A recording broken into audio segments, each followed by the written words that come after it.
এক রবিবারের দুপুরে আমাদের গাড়ি ছুটে চলল পশ্চিম মেদিনীপুরের পিংলার উদ্দেশ্যে। সাথে ছিল পৃথ্বীশ। শীতের আমেজকে উপভোগ করতে করতে আমরা চললাম পশ্চিমবঙ্গের পটচিত্র গ্রাম পিংলার উদ্দেশ্যে। যদিও গ্রামটি পিংলা নয়, পিংলা থেকে 5 কিলোমিটার দূরে গ্রামটির নাম নয়া। এই গ্রামের পটুয়ারা বছরের পর বছর ধরে লোকশিল্পের ঐতিহ্যকে বহন করে চলেছে। এই গ্রামের পটচিত্রের ইতিহাস প্রাচীন বাংলার পটশিল্পের সঙ্গে জড়িত। আসলে এখানকার পটুয়ারা কাপড়ের উপর ধর্মীয় বা পৌরাণিক বা সামাজিক গল্প এঁকে প্রদর্শন করতেন এবং সাথে গানও শোনাতেন। সেই গান যদি আপনাদের শুনতে হয় তাহলে ভিডিও শেষ পর্যন্ত আপনাদের অপেক্ষা করতেই হবে। সাথে আপনাদের দেখাবো একটি সংগ্রহশালা।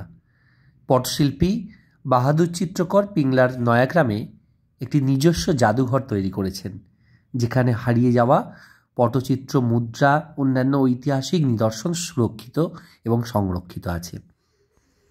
আধুনিক যুগে পিংলার পটচিত্র শুধু ঐতিহ্যবাহী ঘরানায় সীমাবদ্ধ নেই, বরং এটি একটি গুরুত্বপূর্ণ লোকশিল্পের কেন্দ্র হিসেবে পরিচিতি লাভ করেছে। এখন শিল্পীরা নতুন নতুন শৈলীর পটচিত্র তৈরি করছে। আপনারা চলুন আমার সাথে ঘুরে দেখুন পিংলা গ্রামের এই পটচিত্র। এগুলি সব আধুনিক পটচিত্রের নিদর্শন। কোনোটা কেটলির ওপর, কোনোটা বা হাত পাখাকে সুন্দর করে রাঙিয়ে তুলেছেন, কোনোটা রং দিয়ে সাজিয়েছেন, কোনোটায় আবার সাদা কালো রং। ছোট্ট এই গ্রামের প্রতিটি বাড়ির ছোট থেকে বড় প্রায় প্রত্যেকেই একজন করে শিল্পী। সকাল থেকে সন্ধ্যায় তারা তাদের নিপুণ শৈলী বিভিন্ন পটের ওপর ফুটিয়ে তুলেছেন। কিছু মানুষ এই গ্রামে এলেও বেশিরভাগ জীবিকা অর্জনের জন্য এনারা ছুটে যান পশ্চিমবঙ্গ তথা ভারতবর্ষের বিভিন্ন মেলা প্রাঙ্গণে। আপনারাও হয়তো দেখেছেন এই ধরনের রং বেরঙের সুন্দর জিনিসপত্রের পসরা নিয়ে এনারা বসে আছেন।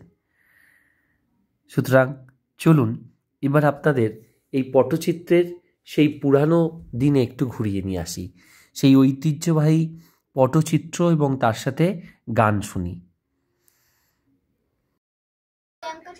আমি 2020 সাল কাটে শুধু খেরে বাজারে, করোনার খবর এলো আবার নতুন করে।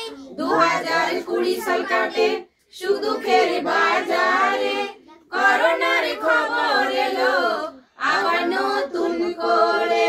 2020 সাল কাটে শুধু খেরে বাজারে, করোনার খবর এলো আবার নতুন করে। শোনো গো বাবু মশাই, শোনো গো দিদি ভাই, শোনো গো বাবু মশাই, শোনো গো দিদি ভাই, আবার সাবধানেতে চলো গো সবাই।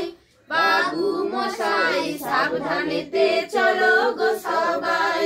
ও দিদি ভাই সাবধানেতে চলো গো সবাই।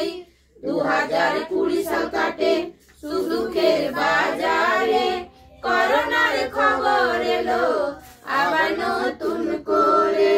2020 সাল কাটে শুধু খের বাজারে, করোনার খবর এলো আবার নতুন করে। ICMR থেকে বলছে বারংবার সতর্কতা মেনে চলুন, সবার হবে উপকার। ICMR থেকে বলছে বারংবার সতর্কতা মেনে চলুন, সবার হবে উপকার। ডাক্তার বাবুরা বলে শোনো গো সকলে, ডাক্তার বাবুরা বলে শোনো গো সকলে। অতি ভিড়ে দূরে থাকা চাই, বাবু মশাই অতি ভিড়ে দূরে থাকা চাই। ও দিদি ভাই অতি ভিড়ে দূরে থাকা চাই। 2020 সাল কাটে শুধু খের বাজারে, করোনার খবর এলো আবার নতুন করে। 2020 সাল কাটে সুখ দুঃখের বাজারে, করোনার খবর এলো আবার নতুন করে। বিয়ে বাড়ি বা জমাইতে বেশি না যাওয়াই ভালো, বন্ধু বান্ধবদের তোমরা বেশি বেশি বলো। বিয়ে বাড়ি বা জমাইতে বেশি না যাওয়াই ভালো, বন্ধু বান্ধবদের তোমরা বেশি বেশি বলো।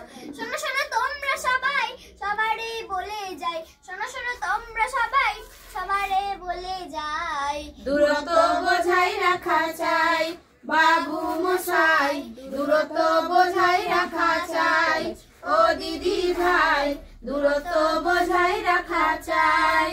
2020 সাল কাটে সুখ দুঃখের বাজারে, করোনার খবর এলো আবার নতুন করে। 2020 সাল কাটে সুখ দুঃখের বাজারে, করোনার খবর এলো আবার নতুন করে। পরের ভিডিওতে আমরা দেখে নেব এখানকার সেই সংগ্রহশালাটি। আর এর মাঝে কোনো এক শীতের দুপুরে যদি চান ঘুরে আসতেই পারেন। কোলাঘাট থেকে মাত্র 50-55 কিলোমিটার লাগবে। একদিন ঘুরে আসুন পশ্চিম মেদিনীপুরের নয়া বা পিংলা গ্রাম থেকে। আর হ্যাঁ, ভিডিওর শেষে ভিডিওটা কেমন লাগলো জানাতে ভুলবেন না। সবাই ভালো থাকুন, সুস্থ থাকুন।